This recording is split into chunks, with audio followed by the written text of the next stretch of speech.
Ladies and gentlemen, thank you for standing by. I would like to welcome all of you to Camtek's Results Zoom webinar. My name is Kenny Green and I'm part of the Investor Relations team at Camtek.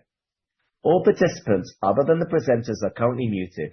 Following the formal presentation, I will provide some instructions for participating in the live question and answer session. I would like to remind everyone that this conference call is being recorded and the recording will be available from the link in the earnings press release and on Camtek's website from tomorrow. You should have all received by now the company's press release. If not, please view it on the company's website. With me today on the call, we have Mr. Rafi Amit, CEO, Mr. Moshe Eisenberg, CFO, and Mr. Rami Langer, COO.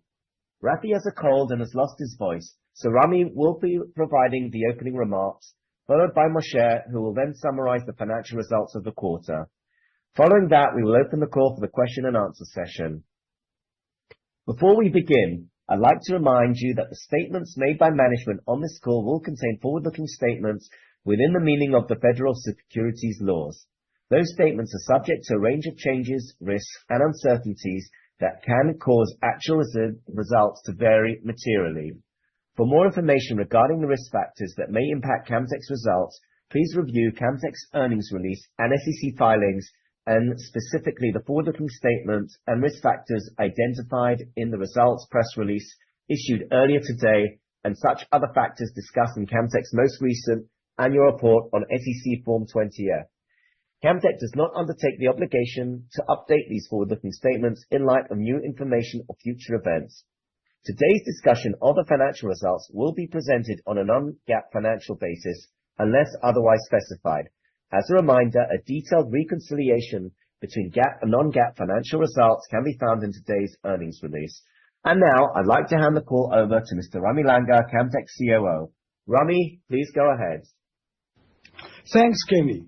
Hello, everyone. Camtek concluded the fourth quarter and full year with record results. Fourth quarter revenues reached a quarterly record of $128 million, representing an increase of 9% year over year. Gross margin was 51% and operating margin was 29%. For the full year, I'm excited with our revenues, which totaled $496 million, reflecting 16% year over year growth. Gross margin was 51.6% and operating margin reached 30%. These results bring us to our milestone of $500 million in revenues. In terms of revenue mix for the full year, approximately 50% was driven by AI-related products, 20% came from the other advanced packaging applications. The remaining revenue was distributed across CMOS image sensors, compound semiconductors, front-end, and general 2D applications. Regarding our outlook for the first quarter of 2026, in our previous meeting, we indicated that we expect our revenues to be more second-half weighted, following a somewhat slower start to the year, and that we expect 2026 to be a growth year compared to 2025. In line with this, our revenue guidance for the first quarter is to be around $120 million. At the same time, I am pleased to share that the months passed since our previous guidance significantly reinforced our confidence in our forecast regarding the strength of the second half and in our ability to achieve a full year growth in 2026. Moreover, at this point of time, we expect 2026 to be another double-digit growth year for Camtek. This confidence is derived from our pipeline of order and backlog, as well as ongoing interaction with our customers. As you are aware, key customers of ours have made public announcements regarding their investments plans for the coming year and are discussing with us about their plans for the latter part of the year in this respect.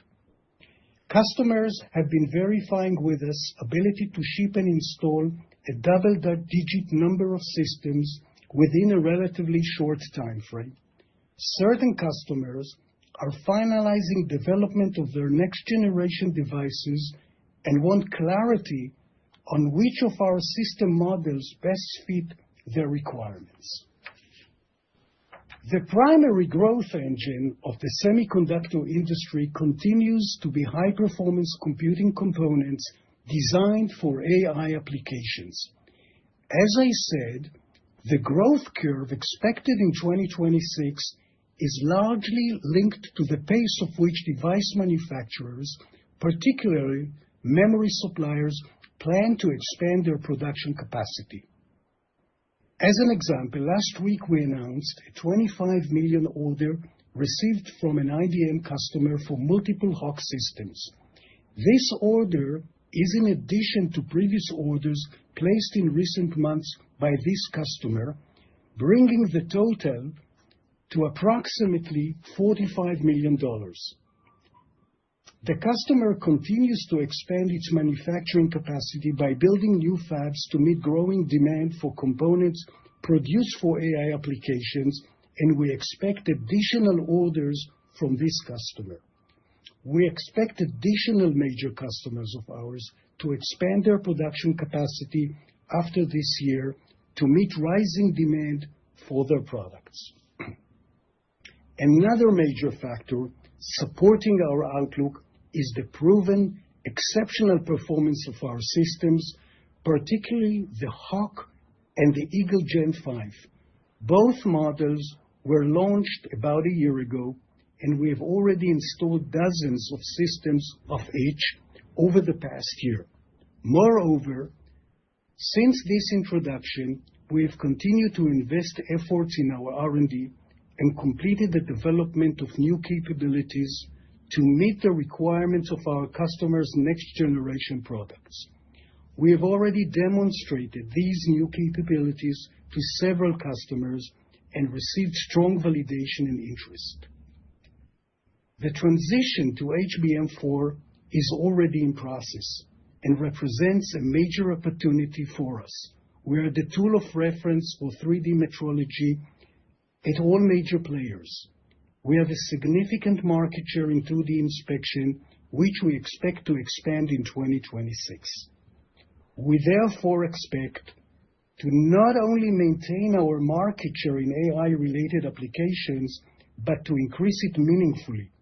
Moreover, as our products introduce to the market superior new capabilities, we expect them to enable us to penetrate additional production steps and expand our total available market. To summarize, two major developments coincided during the last several months. We have experienced a significantly increased orders flow and pipeline, thus improving our visibility. In parallel, we have completed the development of new capabilities to meet the requirements of our customers' next-generation products, which we expect to enable us to increase our market share and our total available market. We are excited with what we can achieve in 2026. And now, Moshe will review the financial results. Thank you, Rami. Revenue for the fourth quarter came in at a record $128.1 million, an increase of 9% compared with the fourth quarter of 2024. For the full year, revenues came in at $496.9 million, an increase of 16% compared with 2024. The geographic revenue split for the quarter was as follows: Asia was 89%, and the rest of the world accounted for the remainder 11%. Gross profit for the quarter was $65.4 million. The gross margin for the quarter was 51.1%, similar to the previous quarter, and slightly better than the 50.6% reported in the fourth quarter of last year. Operating expenses in the quarter were $28.7 million, compared to $23.1 million in the fourth quarter of last year, and $27.2 million in the previous quarter. Operating profit in the quarter was $36.7 million, compared to the $36.3 million reported in the fourth quarter of last year and $37.6 million in the third quarter. Operating margin was 28.6% compared to 30.9% and 29.9% respectively. For the year, operating margin was 30%, similar to 2024. Financial income for the quarter was $8.2 million compared to $6.2 million reported last year and $6.5 million in the previous quarter. Within that, interest income increased due to the increased cash balance from the strong cash generation and the convertible notes issued towards the end of the third quarter. Net income for the fourth quarter of 2025 was $40.7 million or 81 cents per diluted share. This is compared to a net income of $37.7 million or 77 cents per share in the fourth quarter of last year. Total diluted number of shares as of the end of the fourth quarter was 51.3 million. Turning to some high-level balance sheet and cash flow metrics. Cash and cash equivalents, including short and long-term deposits and marketable securities, as of December 31st, 2025, were $851.1 million. This compared with $794 million at the end of the third quarter. The fourth quarter was characterized by a very strong cash generation of $61.2 million from operations. This is a result of a strong collection and reduction in account receivables, as well as optimization in our inventory levels. Accounts receivables were down by $22 million to $90.8 million compared to $112.5 million in the previous quarter. Our days sales outstanding decreased to 65 days from 81 days last quarter. Inventory level is down by $15 million.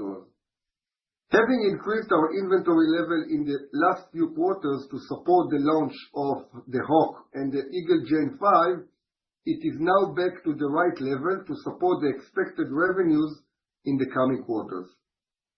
As for guidance, as Rami said before, we expect revenues of around $120 million in the first quarter, with growth expected in the second quarter and more significant growth in the second half of 2026.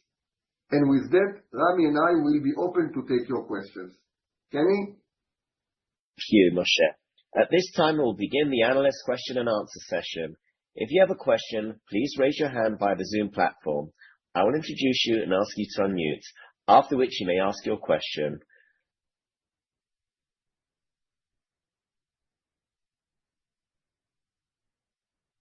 Our first question will be from Brian Chin of Stifel. Brian, please go ahead. Brian, you can unmute as well. Great. Thank you. Can you hear me? Yeah. Good afternoon. Thanks for letting us ask a few questions. Maybe firstly, just to reference the big accelerating increase in demand that you referenced. Where is that more prevalent? Is it more concentrated on HBM or on the chiplet logic side? And at this time, is the larger step up occurring in Q3 or Q4? Well, hi, Brian. So first of all, I would say it's what we call high performance computing or the AI relating products that are all ramping up. And I would say that I can't go at this stage to the resolution, whether it's Q3 or Q4. This is really customer dependent. I can say that it's in the second half. We will see the step. Okay, got it. Can you still hear me? Yes. Yeah.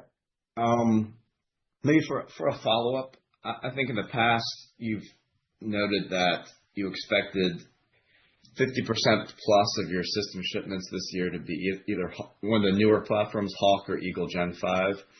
Is that still the case, or is there an update to that? And this year we'll have HBM4 sort of coexist alongside HBM3E. Can you maybe outline sort of that decision point that some of your customers are having, either moving to Hawk or potentially sticking with the latest Eagle? And also, are you seeing any reuse of existing systems? Is that any factor why shipments are lower in first half? So let me start to talk about the Eagle versus the Hawk.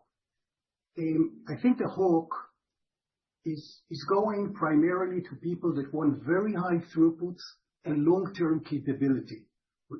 The Hawk can reach accuracies, performance that is much higher than the Eagle, the G5. The G5 is a fantastic machine, very high flexibility, very popular in the OSATs world. So therefore, there is room for both of them. But definitely, when you go to very high volumes, these customers will gradually move to the Hawk. Now, the Hawk and the G5 accounted to about 30% of our revenues this year. We expect it to be at least 50% in 2026. Did I answer your question, Brian? Yeah, that was helpful. And is there any reuse that you're seeing as sort of HBM4 and 3E both coexist, or just the fact that 3E is still pretty strong and prevalent, limiting the amount of reuse your customers can have? Well, it's very hard for us to really know, the 3 versus the HBM4. But I think gradually the industry will go to HBM4, and this will be the product that most people will be using. And definitely the move to HBM4 is a very important opportunity for us. As we've discussed in previous calls, there is a lot more dense structures. The requirements are much higher. It is more metrology and inspection intensive. So all in all, this move is very positive for us. Great. Thank you, Rami.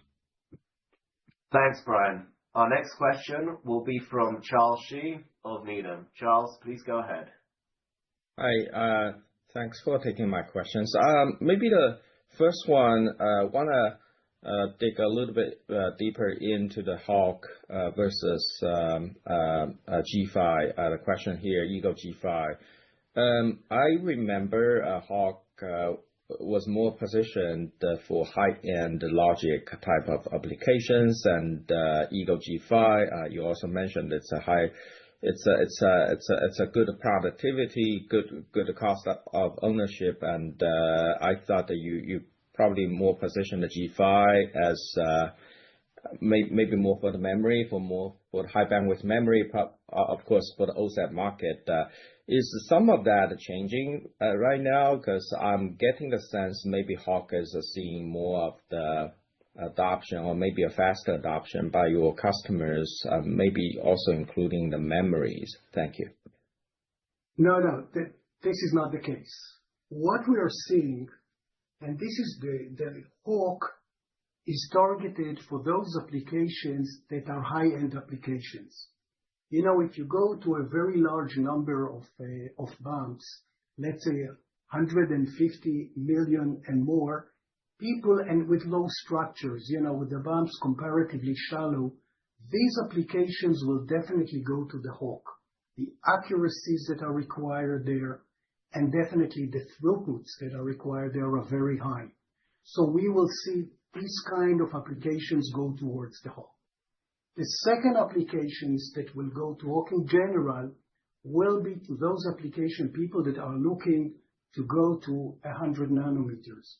So when we look at applications that are more related to front-end, related to hybrid bonding, those people that will want down the road to use the machine for hybrid bonding, those people will naturally adopt the Hawk. And the G5, obviously it is, we've got thousands of machines in the market. So you would see some customers using the Eagle platform, adopt the G5 because they know it, they feel more comfortable with it. But I think the strength of the G5 is very, very, I would say, high flexibility, very good accuracy, very good ROI. So all in all, it will continue to be a very popular machine. But definitely, on the other hand, when you go to the high bandwidth memory, the higher ones, the 4 and the 5, definitely those customers will, to a certain extent, use the Hawk. Okay. So is it fair to say, for memory market, especially for HBM market, we still should consider G5 as the workhorse, and Hawk is more deployed more selectively at this point? Just a quick follow-up. The way you should look at it, we have hundreds of Eagles, many hundreds of Eagles already doing these applications. But I think some of the future capacity that will be built will be more tended towards the Hawk. Thanks. That was very clear. Want to check in with you guys, what's the expectation for China this year? If there's any number you can give to us, maybe a percentage of total revenue expected or year-on-year growth. What's the China expectation for this year? Thanks. Well, first of all, the China expectation this year is all in all positive. We do not see any signs of weakness, and we expect to see the revenues in China, they're going to be, I would say, stable.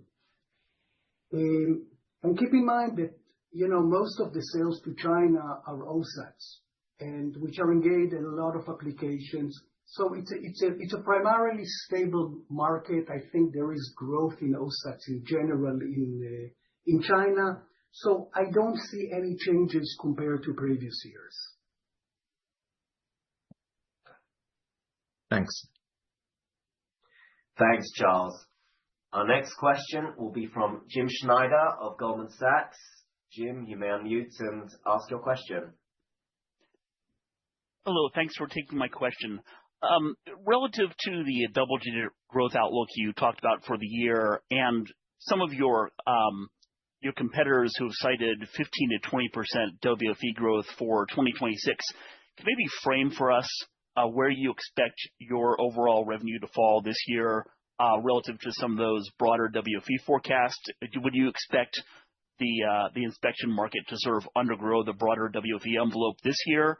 And if not, would you expect this is more of a timing issue where you have a little bit weaker first half of the year, and then you sort of catch up in terms of revenue growth in 2027? Thank you.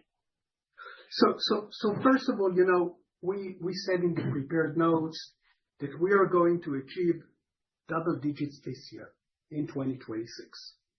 Now, it's too early to quantify at this time, but looking at our results in the last few years, we always did better than the WFA because we are focused on the fastest growing segments. But if I want to give you a little bit more color on what we are seeing this year, so, compared to what we discussed here a quarter ago, we are seeing a much better visibility, and this is resulting from the new orders that we have received. A much better pipeline following our discussions with customer and understanding the forecast much better. We understand today the timing of the expected orders, so the full visibility and our confidence in 2026, and specifically in the second half, is very high.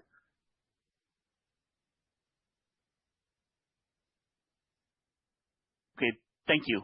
And then could you maybe just talk about how we should expect your gross margin trajectory to go throughout the year? I think you previously cited that the improving ASPs on Hawk, et cetera, would drive gross margin expansion. Is this something you can expect that, the gross margins, to continue to increase throughout the year as you build volume? Yes, absolutely.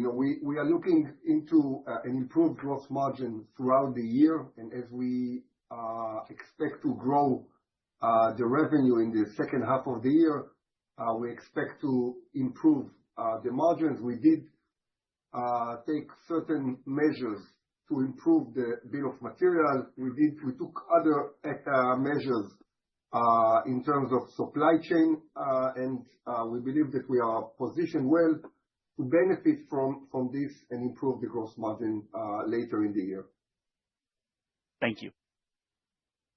Thanks, Jim.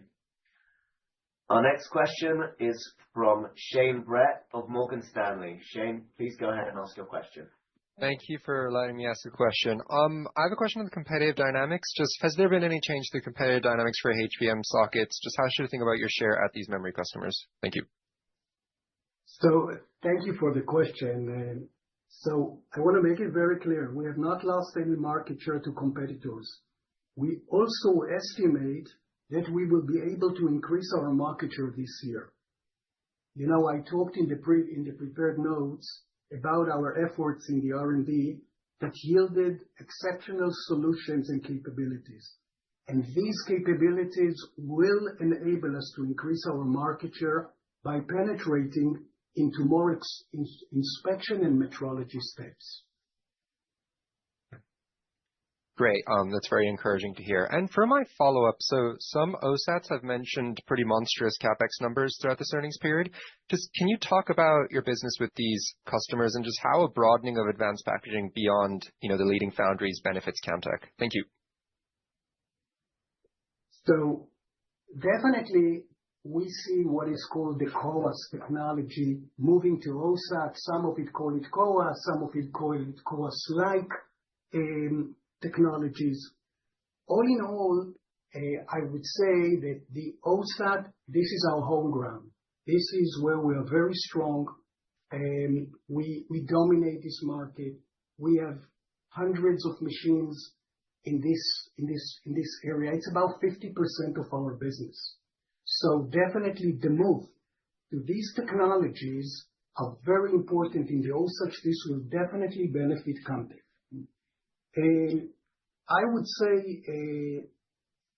say one more thing, that of course the OSATs are very important to our business, but on the other side, we have a very strong position at all the big players. When we talk about the HBM, when we talk about the CoWoS, we talk about TSMC, all of these are our customers, and we have a very good market position, and we plan to continue and grow with them. Great. Thank you very much. Thanks, Shane. Our next question will be from Craig Ellis of B. Riley. Craig, you may go ahead. Yeah, thanks for taking the question. I wanted to start stitching together a couple of earlier answers and implications for the year's growth. It sounds like what you're saying, guys, with the real strong uptake you're getting across OSATs, IDMs, and foundry for Hawk and Eagle, that this year there should be real strong IDM growth, since that's where you've got your HBM exposure, good growth in OSAT, and I suspect good growth in foundry with 2.5D. Is that a fair characterization of how we should look at growth across your different customer classes? I think it's an excellent view, and you know, I totally agree with your comment. This is how we see the market. As you said, there are the big customers, the HBM, the foundries, that definitely are going to be very dominant this year, and we expect growth there. The OSATs, which is give or take 50% of our business, are continuing to invest on one side in advanced packaging applications, but moreover, are starting to adopt the CoWoS of the AI technologies, and this is for real. I mean, this is real. I mean, I think they are talking about it openly, and they are also talking about significant growth this year.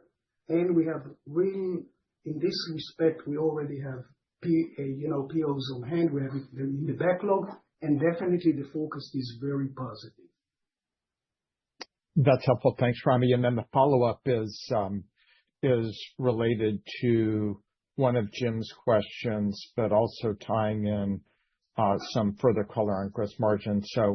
Can you just identify, guys, if we were to see demand go from double digits, low end, 10%, towards something that was more WFE-like, do you feel like you have the materials, the production capacity, the shift flexibility to meet that degree of upside through the year? And then, Moshe, are there any things we should be aware of on gross margin if you were to be chasing demand that was near WFE-like? And can you just clarify what we should expect with gross margin in the first quarter, given the decline in volume? Are we going to stay at 51 plus, or do we go down to 50? And then what about the OpEx contour through the year? Thanks very much, guys. Before you answer, so I just want to answer regarding the operational aspects.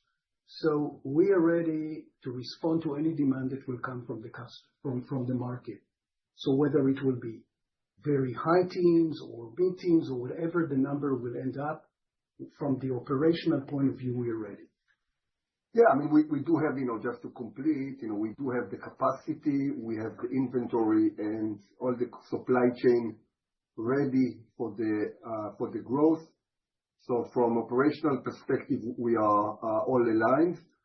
In terms of gross margin, as I said, we do expect an improvement in the second half of the year. The first half of the year will still be around the same level, between 50.5 to 51.5. That's the current level of gross margin in the business. With respect to OpEx, we do expect to see some increase in the first half of the year as a result of R&D investment. We see a lot of opportunities ahead of us. I think we've made it very clear that we are expecting a strong second half, and as a result, we plan to invest in R&D in the first half of the year in order to capture these opportunities, and we will see some increase in operating expenses as a result of that. That's very helpful, guys. Good luck. Thank you. Thanks, Craig. Our next question will be from Edward Yang of Oppenheimer. Ed, please go ahead. Hi, good morning, and thanks for the time. Ramy, you talked about, maintaining market share and expanding it. Are you watching any specific time frames or decision points? Do you have any systems under qualification? Just wondering if there are any specific catalysts you have in mind.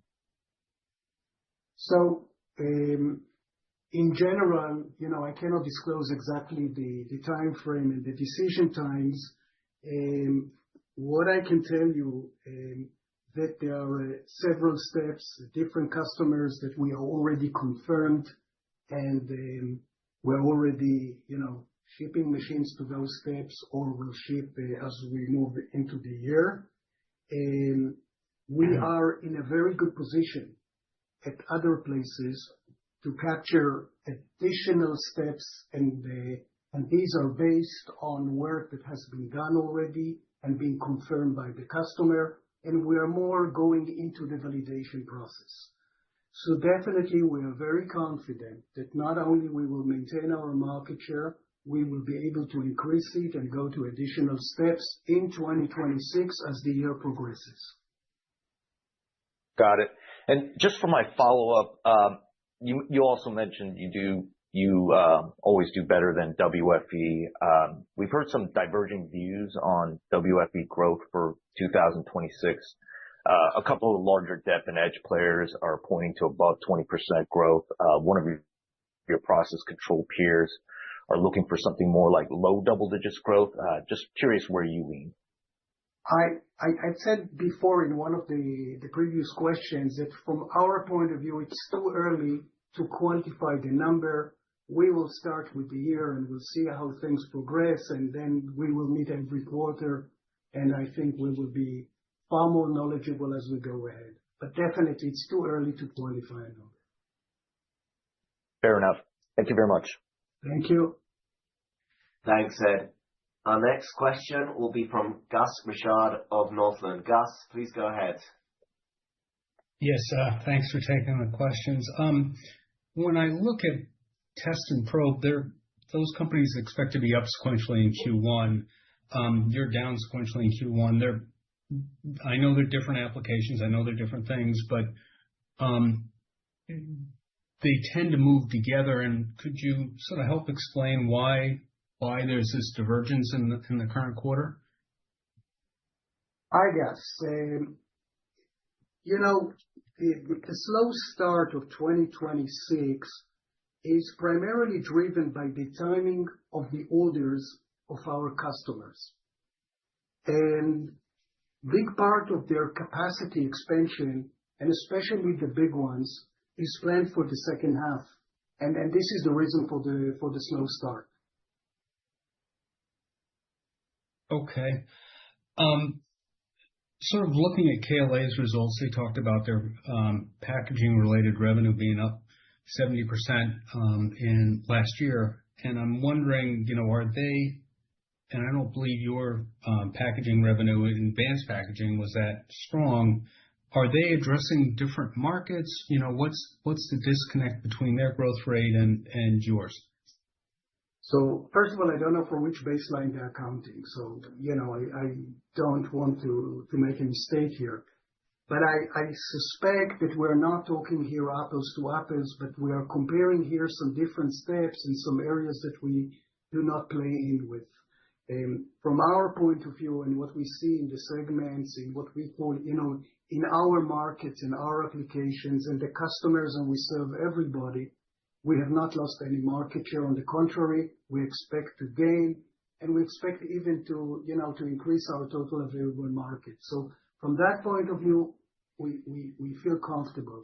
I think we discussed in previous calls how we see the competition with KLA. We understand the strength of KLA, but definitely we have a lot of advantages in the fact that we are well entrenched in the market that we're playing in.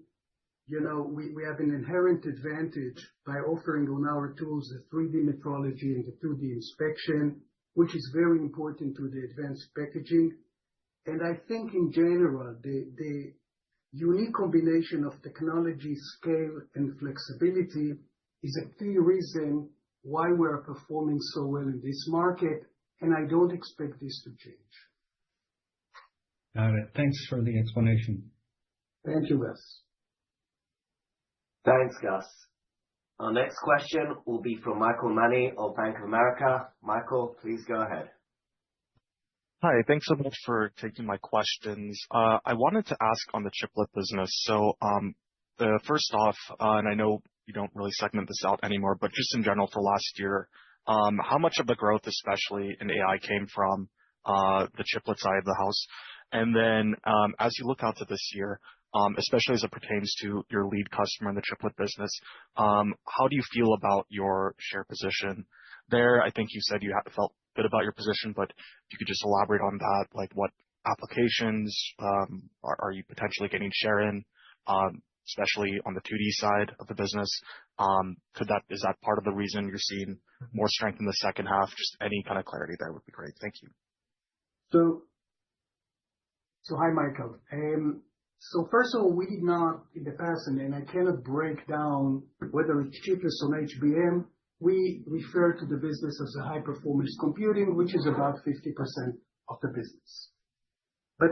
Of course, and I think it is well known, and I think TSMC made a comment in one of their previous announcements that Camtek is a significant vendor to them.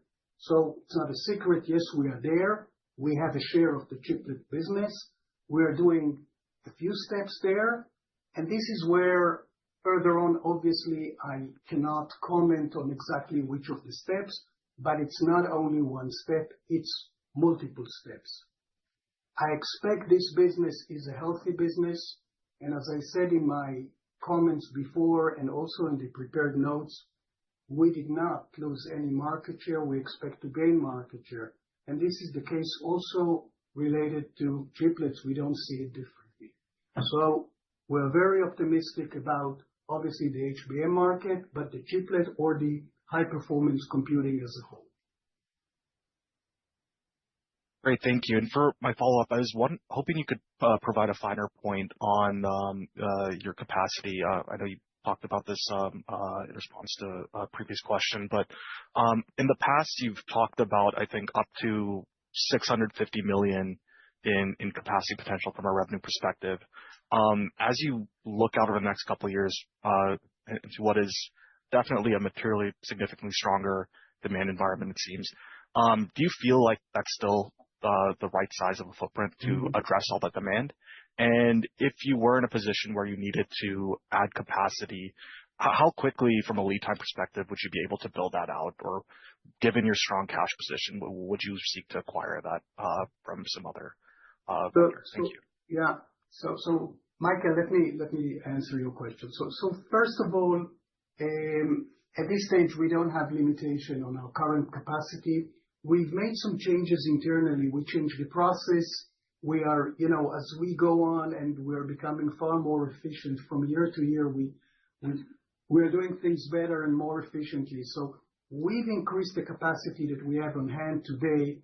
I think it is well over $700 million in capacity. So I don't foresee any issue.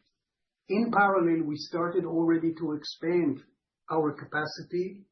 I cannot give comments at this stage, but we will have additional capacity in Europe. I believe it will happen late 2026, and we will start to be able to use this capacity. So all in all, we are in a good position from the capacity and the whole, I would say, operational organization. It is well organized. The performance is very well. We have enough buffers in place in case that the business will be even better than we think. So from that point of view, I feel very comfortable. Thank you very much. Thanks, Michael. Our next question will be from Vedvati Shrotre of Evercore. Vedvati, please go ahead. Yeah, thanks for taking my question. So I kind of wanted to understand how far your visibility is going now. We all understand it's a strong demand environment. Your backlog is growing. You're seeing the orders come in. So do you have visibility going beyond like 4Q26 now? Hi, Vedvati. So thank you for the question. So I alluded more in my discussion previously to 26. But I think we're starting to see also signs of 27. I would say it's obviously not the backlog, but it's definitely customers are talking to us about shipping machines in the first and second quarter of 27. So yes, the industry is ramping up and it's starting to think not just 26, 27. So I would say, I haven't gone into the numbers very thoroughly, but definitely we're seeing signs of 27 people thinking about 27 and putting some numbers, some initial numbers. So it's a positive answer.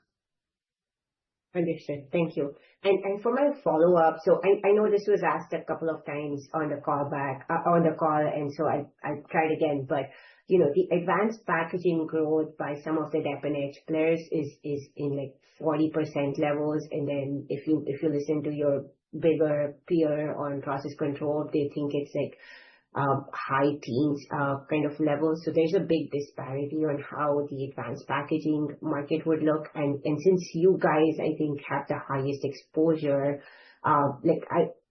could you give us a sense of where that lands for you and what you're seeing? So it's, I think the main applications today, when you talk about advanced packaging, I think the leading applications is fan-out. There is a lot of fan-out. And there are many variations on it, from high resolution fan-out, regular fan-out, but definitely this is a big market.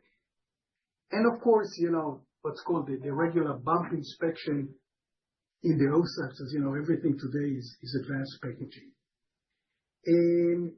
The growth of this market, it's definitely double digits. How far in the double digits, I can't pull this number from my sleeve now, but it's too soon to quantify how it will be in 26, but definitely it's a good growth number. Understood. Thank you. Thank you, Vedvati. Thanks, Vedvati. So that will end the Q&A session. Before I hand over to Rafi for his closing statement, in the coming hours, we will upload the recording of the conference call to the IR section of Camtek's website at www.camtek.com. I'd also like to thank everybody for joining this call. And Rami, please go ahead with the closing statement. So I want to express my gratitude to all our investors for your ongoing interest and support in our business. Special thanks goes to our employees all over the world and management team for their outstanding performance. I want to mention the Chinese New Year that celebrated by many of our customers and many of our employees around the world. I would like to extend our best wishes for them and for a successful and prosperous year of the Fire Horse. I look forward to our next conversation in the upcoming quarter. Thank you and goodbye.